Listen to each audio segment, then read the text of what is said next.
एक कहानी होती है, क्योंकि जीवन की कोई भी परेशानी अचानक से नहीं आती।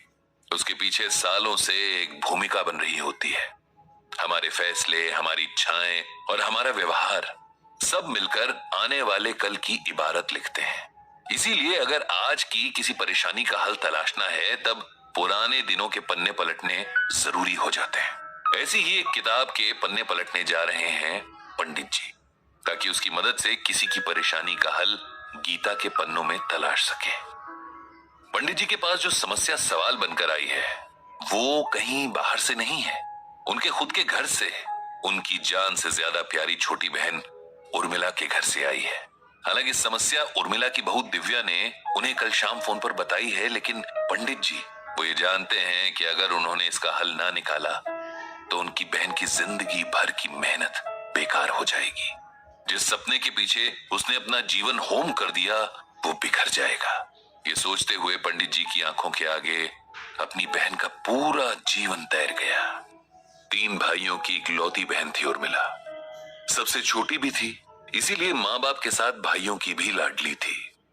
तीनों भाइयों की पूरी कोशिश रहती थी कि उनकी बहन को कोई परेशानी ना हो, उसकी कोई फरमाइश अधूरी ना रहे, उसकी आंखों में कभी कोई आंसू ना आए और पैर तले कोई कांटा ना चुभे। लेकिन अगर हमारे चाहने भर से जिंदगी चलती तो फिर किसी को भी कभी कोई परेशानी होती ही नहीं। किस्मत में जो लिखा है वो कई बार हमारी इच्छाओं के एकदम उलट होता है और इस पर किसी का जोर चलता ही नहीं। उर्मिला और पंडित जी समेत सभी भाई बहन जिस वक्त में बड़े हुए, उसके समय लड़कियों को पढ़ाई के कम ही मौके मिलते थे। फिर भी उनके माता पिता ने उर्मिला को 8वीं कक्षा तक पढ़ाया और फिर एक बहुत अच्छे परिवार के पढ़े लिखे लड़के से उसकी शादी भी करवा दी। उर्मिला का जीवन बहुत अच्छा चल रहा था। उसका पति बहुत समझदार और सुलझा हुआ इंसान था। भगवान ने एक बेटा और एक बेटी देकर उनके परिवार को संपूर्ण कर दिया था। जिस तरह के जीवन की उम्मीद कोई भी लड़की कर सकती है, उर्मिला के जीवन में वो सब कुछ था। लेकिन किस्मत को शायद कुछ और ही मंजूर था। एक शाम ऑफिस से घर लौटते हुए उर्मिला के पति की रोड एक्सीडेंट में मौत हो गई। एक हंसता खेलता परिवार जैसे अचानक से दुखों के पहाड़ के नीचे आ गया।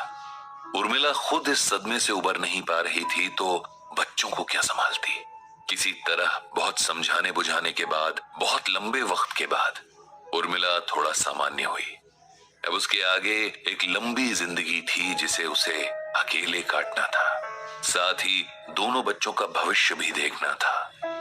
जब जिंदगी की कड़वी सच्चाइयां मुंह के आगे खड़ी हों, तब इंसान को शोक मनाने का भी वक्त नहीं मिलता। यही उर्मिला के साथ हुआ। भाइयों ने अपनी तरफ से हर संभव मदद करने का वायदा तो किया, लेकिन उर्मिला जानती थी कि उनके भी अपने परिवार, अपनी जिम्मेदारियां हैं। आखिर कब तक वो लोग उसका और उसके बच्चों का बोझ उठाएंगे। उसे खुद ही कुछ करना होगा। वो ज्यादा पढ़ी लिखी तो थी नहीं, इसीलिए कहीं अच्छी नौकरी उसे मिल नहीं सकती थी और इसीलिए उसने सिलाई का काम करने की ठानी। ब्रजभूषण जी से वो तीनों भाइयों में सबसे ज्यादा करीब थी, इसीलिए उसने इस बारे में उन्हीं से सलाह मांगी। भाई को बहन का फैसला सही लगा, सो उन्होंने उर्मिला का पूरा साथ देने का वायदा किया। ब्रजभूषण जी ने उर्मिला को सिलाई का डिप्लोमा करवा दिया। धीरे धीरे घर पर ही उर्मिला को सिलाई का काम मिलने लगा। मेहनती तो थी ही, साथ ही अच्छे नेचर की भी थी, इसीलिए काम लगातार बढ़ता गया। जब काम बढ़ता गया, तब उर्मिला ने अपने आस पड़ोस की महिलाओं को सिलाई सिखाकर काम देने का फैसला किया। इस तरह कुछ ही सालों में उसका अच्छा बड़ा सिलाई केंद्र बन गया था, जिसमें उसकी तरह की कई जरूरतमंद महिलाएं काम करती थीं और एक रिस्पेक्टफुल जिंदगी जी रही थीं। उर्मिला के दोनों बच्चे भी होनहार निकले। दोनों ने खूब पढ़ाई की और अच्छी नौकरियां पाई। उन दोनों ने उर्मिला से एक फैक्ट्री खोलने को कहा ताकि और ज्यादा महिलाओं को रोजगार मिल सके। इन सब में पूरी तैयारी और मदद उसके दोनों बच्चों के साथ ब्रजभूषण जी ने भी की। जिस दिन फैक्ट्री का उद्घाटन था, उस दिन ब्रजभूषण जी अपनी बहन के प्रति बेहद गर्व का अनुभव कर रहे थे। उनकी बहन ने अपनी विपरीत परिस्थितियों को खुद पर हावी नहीं होने दिया था और अपने साथ जाने कितनी महिलाओं को संकट से उबार लिया था। बेटी और बेटे की शादियां करके उर्मिला ने अब उनके प्रति अपने दायित्व पूरे कर लिए थे। उनकी बहू दिव्या ने मैनेजमेंट की पढ़ाई की थी और अब वो अपनी सास के साथ फैक्ट्री संभाल रही थी। सब ठीक चल रहा था, लेकिन एक दिन उर्मिला बाथरूम में फिसल कर गिर गई और उसकी कमर में बहुत बड़ी चोट लगी, जिसकी वजह से डॉक्टर ने उसे पूरे 6 महीने के बेड रेस्ट के लिए कहा। 6 महीने में हालत सुधरने के बजाय बिगड़ती चली गई और उर्मिला तमाम इलाज के बावजूद बिस्तर से लग गई। अब घर और फैक्ट्री की सारी जिम्मेदारी दिव्या पर आ गई।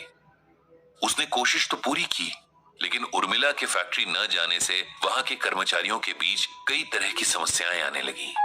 काम से ज्यादा कामचोरी होने लगी, अनुशासन खत्म होने लगा, जिससे काम पर फर्क पड़ता और कारोबार पर बुरा असर होने लगा। इसी समस्या से परेशान होकर दिव्या ने पंडित जी को फोन किया था। वो जानती थी कि उनके पास कोई ना कोई हल जरूर होगा, कोई अच्छी एडवाइस तो वो जरूर देंगे। पंडित जी ने उसकी तमाम शिकायतें सुनी कि फैक्ट्री में काम करने वाली महिलाएं देर से काम पर आती हैं, काम चोरी करती हैं, वगैरह वगैरह। पंडित जी ने कुछ देर सोचा और फिर दिव्या को श्रीमद् भागवत गीता का ये श्लोक सुनाया। यद्यदा चरति श्रेष्ठस्तत्त देवेतरो जनः स यत् प्रमाणम कुरुते लोकस्तदनु वर्तते। इसका अर्थ है कि हे अर्जुन, श्रेष्ठ पुरुष जो जो आचरण करता है, संपर्क में आने वाला पुरुष भी वैसा ही आचरण करते हैं। वो जो कुछ प्रमाणित कर देता है, समस्त मनुष्य समुदाय उसी का अनुसरण करने लगते हैं। इसका मतलब ये है कि बेटी, हमारा समाज और इसमें बसने वाले लोग अपने लिए आदर्श ढूंढते हैं। ऐसा आदर्श जब उन्हें मिल जाता है, तब वे भी उसके गुणों को अपने व्यक्तित्व में उतारने लग जाते हैं। इस तरह पूरा समाज एक आदर्श समाज बन जाता है। अगर इसका दूसरा अर्थ हम देखें तो वो इस तरह होगा कि किसी से भी कुछ अपेक्षा रखने से पहले हमें वैसा आचरण खुद भी करना पड़ता है, तभी